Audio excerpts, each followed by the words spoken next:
کہ فَاسْتَجَبْنَا لَهُ وَنَجَّيْنَاهُ مِنَ الْغَمِّ، ہم نے اس کی دعا قبول کر لی اور ہم نے اسے غم سے نجات دی۔ تو اس سے یہ پتہ چلتا ہے کہ جب ہم آیت کریمہ پڑھتے ہیں لا الہ الا انت سبحانک انی کنت من الظالمین، اللہ کے سوا کوئی عبادت کے لائق نہیں، اے اللہ تو پاک ہے، میں یقیناً ظالموں میں سے، قصور میرا اپنا ہے، گناہ میرے اپنے ہیں، غلطیاں میری ہیں۔ جب انسان اپنی غلطی کا اعتراف کرتا ہے تو اللہ تعالیٰ اس سے بڑا خوش ہوتا ہے، کیونکہ شیطان نے تکبر کیا تھا، ابا، انکار کیا، واستکبرا، اور تکبر کیا، وکان من الکافرین، اور وہ کافروں میں سے ہو گیا۔ تو جب انسان اللہ کے حکم سے انکار کرتا ہے اور تکبر کرتا ہے کہ میں بڑی چیز ہوں اور اللہ کا حکم نہیں مانتا، تو پھر اللہ تعالیٰ کی ناراضگی آتی ہے۔ شیطان انسان کا دشمن ہے، شیطان انسان کے پیچھے لگا رہتا ہے اور وہ اس کے دل میں طرح طرح کے خیالات ڈالتا ہے، وسوسے ڈالتا ہے، اور کبھی کبھی اس کو ایسی باتیں سجاتا ہے، اللہ نے تمہارے لیے کیا کیا، تمہاری تو کوئی دعا ہی قبول نہیں ہوتی، کوئی فائدہ نہیں اللہ تعالیٰ کو پکارنے کا، جاؤ کسی اور کے پاس۔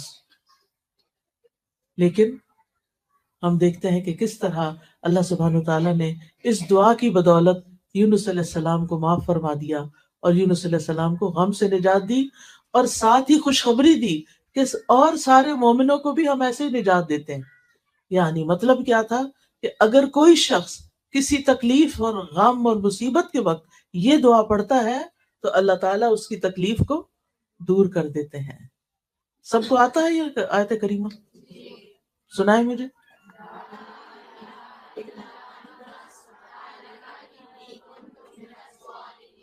شابش، بہت ہی اچھا۔ تو اس سے کیا پتہ چلتا ہے کہ جب دل پہ بوجھ آئے، جب دل پہ غم آئے، جب کوئی فکر آئے، جب دل اداس ہو، جب دل پریشان ہو، تو کیا کریں؟ یہ آیت کریمہ پڑھیں، تسبیح پڑھیں۔ تسبیح غموں کا علاج ہے۔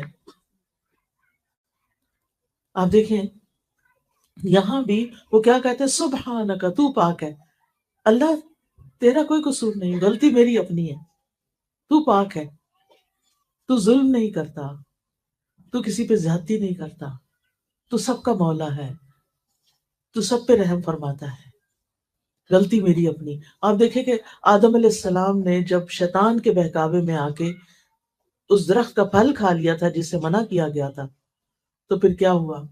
اللہ تعالیٰ ناراض ہو گئے۔ انہوں نے اللہ تعالیٰ کو کیسے منایا؟ ربنا ظلمنا انفسنا وان لم تغفر لنا وترحمنا لنکونن من الخاسرین۔ آپ تو سب پڑھے لکھے ہیں ماشاءاللہ، بہت ہی خوشی ہو رہی ہے مجھے کہ آپ کو اتنی دعائیں آتی ہیں اور ضروری دعائیں آتی ہیں۔ اس دعا کا بھی مطلب کیا ہے کہ اے ہمارے رب، ہم نے اپنی جان پہ ظلم کیا، اگر تو نہیں بخشے گا اور تو رحم نہیں فرمائے گا ہمارا تو بڑا نقصان ہو جائے گا۔ تو اپنی غلطی مان لینا، اپنے گناہوں پہ توبہ کر لینا، اپنے کسی قصور کو یاد کر کے رو دینا، یہ اللہ تعالیٰ کی رحمت لاتا ہے اور دعائیں جلدی قبول ہوتی ہیں۔ اچھا، ہمارا عام طور پر رواج یہ ہے کہ جب کوئی تکلیف آتی ہے تو ہم لوگوں کو کہتے ہیں مجھے پڑھ کے دے دو۔ اچھا، وہ جب پڑھتے ہیں تو وہ کہتے ہیں انی کنت من الظالمین، وہ تو اپنے قصوروں کی معافی مانگ رہے ہیں، آپ کو کیا دیں گے وہ؟ انہوں نے یہ تو نہیں کہا کہ یہ لڑکی جس نے مجھے کہا ہے یہ بڑی ظالم ہے، نہیں، وہ تو نہیں کہہ سکتے۔ تو ہر انسان کو خود اپنے لیے پڑھنا چاہیے، ٹھیک ہے نا، زیادہ سے زیادہ۔ اور اس میں کوئی شرط نہیں ہے کہ ضرور 1.25 ہی پڑھیں، آپ چاہیں تو 2 لاکھ پڑھ لیں، کسی نے منع نہیں کیا، 4 لاکھ پڑھ لیں، یا آپ چاہیں تو جتنی دفعہ آپ سے پڑھا جاتا پڑھ لیں۔ لیکن اصل چیز کیا ہے کہ آپ کے اندر ایک تاثیر ہونی چاہیے، پڑھتے وقت آپ کا دل رونا چاہیے، اللہ میری سے غلطی ہو گئی ہے، اس وجہ سے میری شامت آئی ہے، آپ مجھے معاف کر دیں۔ تو اپنی غلطیوں کا اعتراف جو ہے یہ انسان کی سرشت میں ہے۔ شیطان نہیں مانتا اپنی غلطی، اور جو انسان اپنی غلطی نہ مانے وہ شیطان کا بھائی ہے، ٹھیک ہے نا۔ اب ہمیں دوسروں کو تو ہم نہیں منوا سکتے، لیکن ہم اپنی اپنی فکر تو کر سکتے ہیں نا، اپنی مشکلات سے تو نکلنے کے لیے یہ وظیفہ کر سکتے ہیں اور کرتے رہنا چاہیے۔ تو اس آیت سے یہ بات پتہ چلتی ہے کہ تسبیح کرنا، لا الہ الا اللہ پڑھنا، اس میں دو چیزیں پڑھی ہیں انہوں نے، لا الہ الا انت، ویسے وہ دوسرے لفظوں میں ہم کہتے ہیں لا الہ الا اللہ، اس لیے غم کا علاج لا الہ الا اللہ میں، اللہ کے سوا کوئی عبادت کے لائق نہیں۔ جب کبھی دل بوجھل ہو، کثرت سے پڑھے لا الہ الا اللہ، لا الہ الا اللہ، لا الہ الا اللہ، آپ دیکھیں گے تھوڑی دیر کے بعد آپ کا دل ہلکا ہونے لگے۔ اور دوسرا انی کنت من الظالمین، سبحانک، دوسرا ہے سبحانک، تو پاک ہے۔ تو اس میں ہم کیسے پڑھ سکتے ہیں؟ سبحان اللہ، سبحان اللہ، سبحان اللہ۔ ایک دفعہ سبحان اللہ کہنے سے زمین اور آسمان کے بیچ کی فضا بھر جاتی ہے، اتنا بڑا کلمہ ہے یہ۔ ایک دفعہ الحمدللہ کہنے سے میزان بھر جاتا ہے، اتنے وزنی ہیں یہ کلمات۔ اللہ کا ذکر بہت بڑی چیز ہے، معمولی چیز نہیں ہے۔ وَلَا ذِكْرُ اللَّهِ اکبر، اس لیے ہمیں کثرت سے اللہ کو پکارنا چاہیے، اور جو اللہ کو پکارتا رہتا ہے، الا بذکر اللہ تطمئن القلوب، خبردار، اللہ کے ذکر سے دلوں کو اطمینان آ جاتا ہے۔ لیکن ہم اکثر یہ بھول جاتے ہیں، ہم بھول جاتے ہیں کہ اللہ کے ذکر میں اطمینان ہے، اللہ کے ذکر میں سکون ہے۔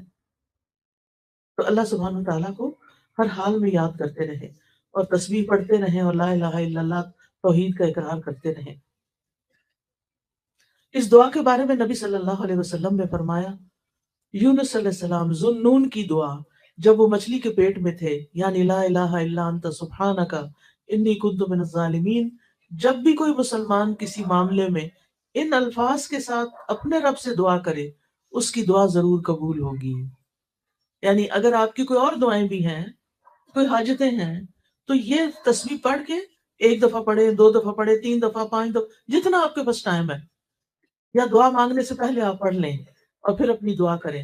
بچوں کے ایگزامز ہیں، یا کوئی جاب کا مسئلہ ہے، یا کاروبار کا مسئلہ ہے، یا کوئی بیمار ہے، یا کوئی دکھی ہے، پریشان ہے، تو آپ کیا کریں؟ دعا کریں، اپنے لیے بھی کریں، دوسروں کے لیے بھی کریں۔ مسلمان کی دعا مسلمان کے حق میں قبول ہوتی ہے، اور اس کے لیے فرشتہ دعا کرتا ہے، یا اللہ اس کو بھی یہی عطا فرما۔ اسی طرح رسول اللہ صلی اللہ علیہ وسلم نے فرمایا، کیا میں تمہیں ایسی چیز نہ بتا دوں کہ جب تم میں سے کسی آدمی کو کوئی رنج و الم ہو، دنیا کی آزمائشوں میں سے کوئی آزمائش آ جائے، اور وہ اس دعا کو پڑھے تو اس کی تکلیف دور ہو جائے گی؟ تو آپ سے کہا گیا کیوں نہیں؟ آپ نے فرمایا وہ مچھلی والے کی دعا ہے، لا الہ الا انت سبحانک انی کنت من الظالمین۔ اس دعا کو دعائے کرب کہا جاتا ہے، یعنی کرب و بلا کے وقت یہ دعا پڑھی جائے۔ اس دعا میں نا چار چیزوں کو وسیلہ بنایا گیا ہے، ایک توحید کو، ایک تسبیح کو کہ اللہ ہر عیب سے پاک ہے، اور پھر اپنی عبادت کے اقرار کو، اور اپنی غلطیوں کے اعتراف کو۔ یہ چار چیزیں ہیں خاص اس دعا کے اندر، جس کی وجہ سے دعا کی قبولیت ہوتی ہے۔ جب انسان لا الہ الا اللہ کہتا ہے، توحید کا اقرار کرتا ہے، تو اس کا مطلب یہ ہوتا ہے کہ یا اللہ میں کچھ نہیں، میرے ہاتھ میں کچھ نہیں، انسانوں کے پاس کچھ نہیں، اصل میں تو تیرا نام ہے، اصل میں تو سب کچھ کرنے والا تو ہے، شفا تو دیتا ہے، دکھی لوگوں کے دکھ دور تو فرماتا ہے، بھوکوں کو تو کھلاتا ہے، یعنی سب کچھ تو ہی کرتا ہے، زمین آسمان کا نظام تو ہی چلاتا ہے، ہر چیز تیرے اختیار میں ہے، تیرے قبضہ قدرت میں ہے۔ تو جب ہم یہ اقرار کرتے ہیں تو پھر اس کے نتیجے میں اللہ تعالیٰ ہم سے راضی ہوتا ہے، کیونکہ اللہ تعالیٰ سب سے بڑا ہے، اور اللہ تعالیٰ کو یہ پسند ہے کہ بندے اس کی بڑائی کا اظہار کریں۔ پھر اللہ تعالیٰ ہر عیب اور ہر نقص سے پاک ہے، اور جب ہم یہ یقین کر لیتے ہیں نا، تو پھر ہمارے دل میں اللہ تعالیٰ کے لیے بدگمانی نہیں آتی، پھر بندہ اللہ سے ناراض نہیں ہوتا۔ کئی لوگوں کو دیکھا گیا ہے، اگر ان کا مسئلہ حل نہ ہوتا نماز ہی چھوڑ دیتے ہیں۔ توبہ توبہ، اس سے توبہ کرنی چاہیے، کبھی بھی اللہ تعالیٰ کے ساتھ ضد نہیں لگانی چاہیے۔ کیا کوئی اللہ سے جیت سکتا ہے؟ کوئی اللہ کو ہرا سکتا ہے؟ ہرگز بھی نہیں، کبھی بھی نہیں ہو سکتا۔ اس لیے اپنی یعنی اپنی غلطیوں کو دیکھنا چاہیے، اللہ تعالیٰ سے بدگمان نہیں ہونا چاہیے۔ بعض اوقات ایسا ہوتا ہے کہ ہماری زندگی میں کوئی ایسی چیز آ جاتی ہے جو ہمیں بڑی ناپسند ہوتی ہے، مثلاً کسی لڑکی کی شادی کسی ایسی جگہ ہو گئی کہ اس کے سسرال اس کو پسند نہیں ہے، کسی کو اپنا شوہر پسند نہیں، کسی کے لیے کوئی اور مشکل کھڑی ہو گئی، ایسی چیزیں زندگی میں ہوتی رہتی ہیں نا۔ پھر انسان کہتا ہے اب میں کیا کروں، کس طرح اس مسئلے سے نکلوں، کیا کروں، کیسے کروں؟ لیکن جب وہ یہ دیکھتا ہے کہ اللہ تعالیٰ فرماتے ہیں قرآن مجید میں عَسَىٰ أَن تَكْرَهُوا شَيْئًا وَيَجْعَلَ اللَّهُ فِيهِ خَيْرًا كَثِيرًا، ہو سکتا ہے ایک چیز تمہیں سخت ناپسند ہو اور اللہ تعالیٰ اس میں بہت بڑی خیر ڈال دے۔ بعض اوقات آپ کی ٹرانسفر کسی اور شہر میں ہو جاتی ہے، آپ کا کاروبار کہیں اور ہوتا ہے، آپ کو اپنے دوست، ماں باپ، بہن بھائی چھوڑنے پڑتے ہیں، یہ سارے دکھ کے وقت ہوتے ہیں، لیکن پھر آپ کیا سوچتے ہیں اس میں بھی کوئی خیر ہوگی، اس کے پیچھے بھی کوئی حکمت ہوگی، اللہ تعالیٰ میرے حق میں کبھی بھی برا نہیں کرتا، اللہ تعالیٰ بڑا ہی مہربان ہے، یا اس میں کوئی خیر ہوگی، کوئی فائدہ ہوگا۔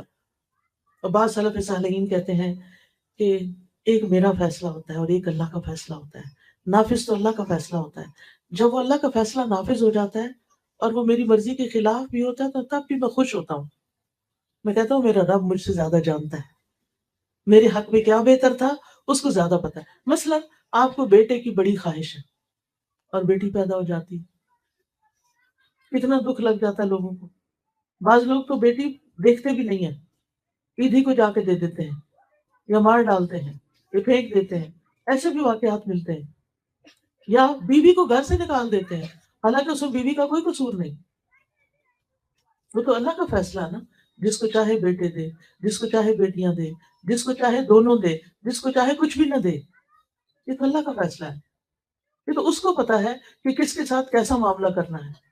بندے کا کام کیا ہے کہ اللہ کے فیصلوں پہ راضی ہو جائے، یہ سوچ کے کہ اللہ زیادہ علم والا ہے، اللہ کی حکمت زیادہ ہے، اگر مجھے نہیں پتا تو یہ میری اپنی عقل کا قصور ہے کیونکہ میری عقل چھوٹی ہے۔